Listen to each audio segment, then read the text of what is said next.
El cerebro de un ser humano es casi la 10ª parte del de un cachalote. Se podría decir, claro, el cachalote siendo un animal tan grande necesita esa cantidad de tejido cerebral para controlar sus sistemas, y la respuesta es no exactamente. Si miramos los niveles de organización de la corteza, esa parte selecta de nuestro cerebro que nos hace sentir tan orgullosos, encontramos que puede existir entre los delfines una capa adicional, un nivel más alto que el nuestro. ¿Significa que los delfines son poetas, filósofos que conocen la teoría de las cuerdas en física y demás? La respuesta es no, no creo. No es probable que tengan la misma percepción del mundo que tenemos, porque de ser así lo habrían destruido. Y tuvieron tiempo para hacerlo, aunque hay quienes lo explicarían diciendo, no tienen un pulgar como el nuestro. Pero con su enorme peso se puede hacer mucho daño.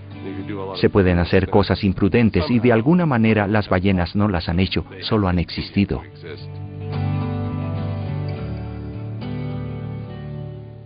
Y esta es una lección maravillosamente valiosa. Se puede tener un equipo enorme, sofisticado, sin destruir el mundo. Podemos aprender de ellas, por ejemplo, cómo vivir en este mundo sin destruirlo. Vencer nuestra arrogancia para aprender de las ballenas.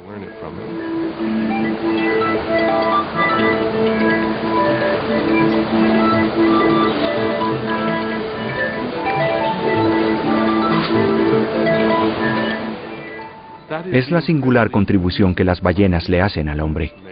Pasamos, creo, de salvemos a las ballenas a salvados por las ballenas.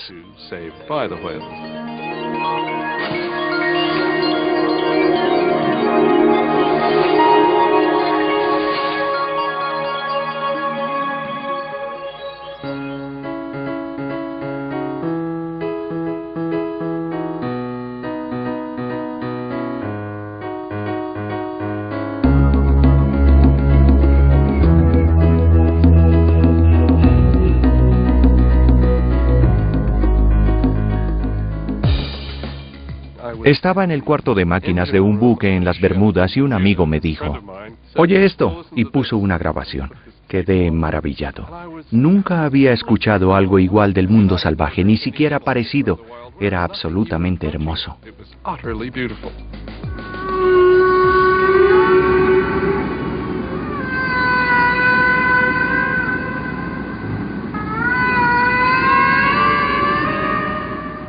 Estaba anonadado. ¿Dices que es una ballena jorobada? Y él contestó sí. Entonces empecé a hacer grabaciones.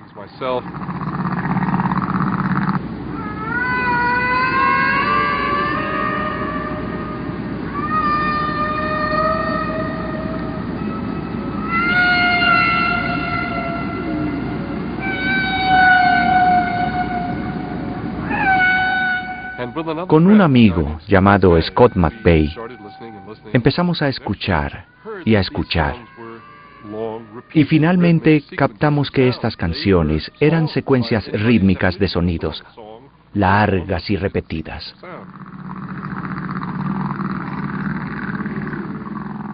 Registramos los sonidos en forma visual en un espectrograma acústico.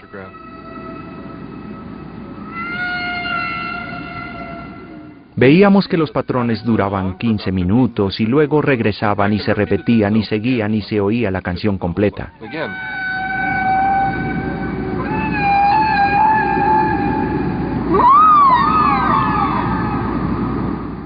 Muchas personas lloran ante los sonidos que hacen estas ballenas, otras quedan totalmente en silencio. Cuando oigo los cantos de las ballenas, siento algo que es difícil de explicar. Me obsesionan.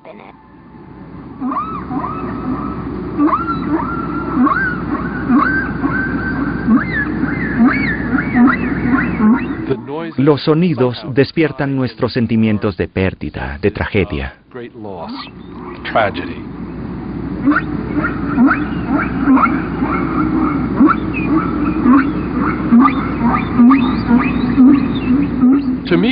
Para mí, la conexión más importante entre las ballenas y el hombre es el hecho de que éstas usan muchas de las mismas leyes para componer canciones que los compositores humanos utilizan en sus composiciones. Incorporan incluso ritmo en sus canciones. Ese es otro descubrimiento de mi ex esposa, Katy Payne. Si la canción es complicada, hacen rima. Por ejemplo, hacen sonidos como... y luego... Si después cambian ese primer... por...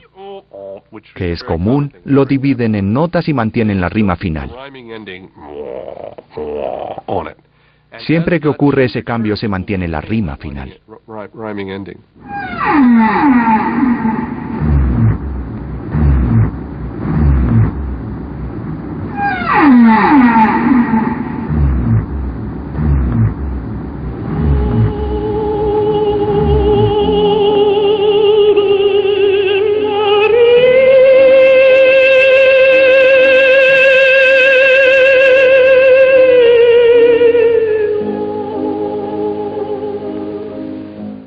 Sospecho que esta experiencia musical, común en ballenas y personas, es una demostración de que el canto es anterior a nuestra especie.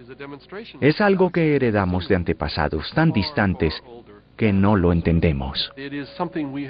Creo que por eso es tan difícil explicarle a alguien por qué cantamos.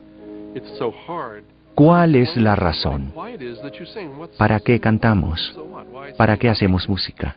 Es imposible explicar por qué se hace, por qué es importante, por qué no se hace algo diferente. La respuesta es que el canto es parte esencial de nuestro ser.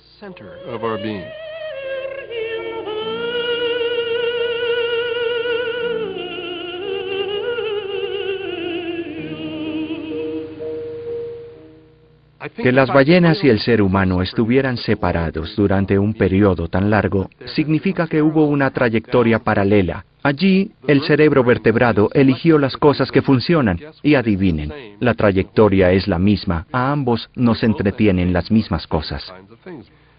Eso nos explica por qué las ballenas son tan atractivas para el hombre. Cantan en un lenguaje emotivo que no entendemos totalmente, pero con el cual hay mucha empatía.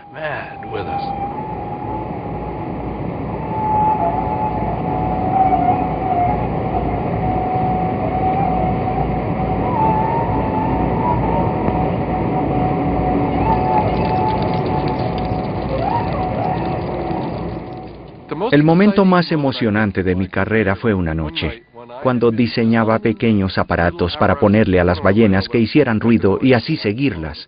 Esos ruidos tenían que oírse a una distancia de más de 1,5 kilómetros. Me habían enseñado cómo calcular a qué distancia puede oírse un sonido bajo el agua y pensé, ¿a qué distancia se oirá una ballena? Orientación por medio de señales acústicas de largo alcance en las ballenas con valvas. Roger Payne y Douglas Webb.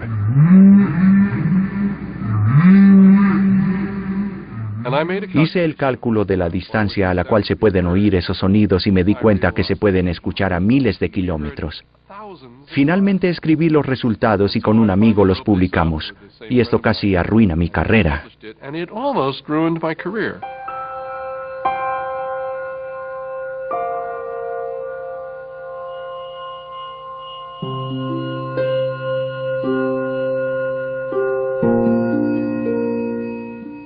No toleraban esa idea. Atacaron mis fuentes de financiación. Me agredieron. Fue repugnante.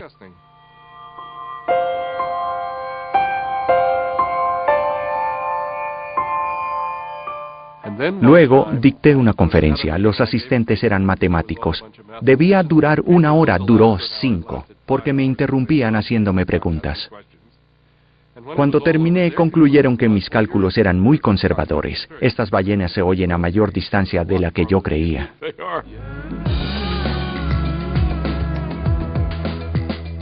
Fue el momento más emocionante.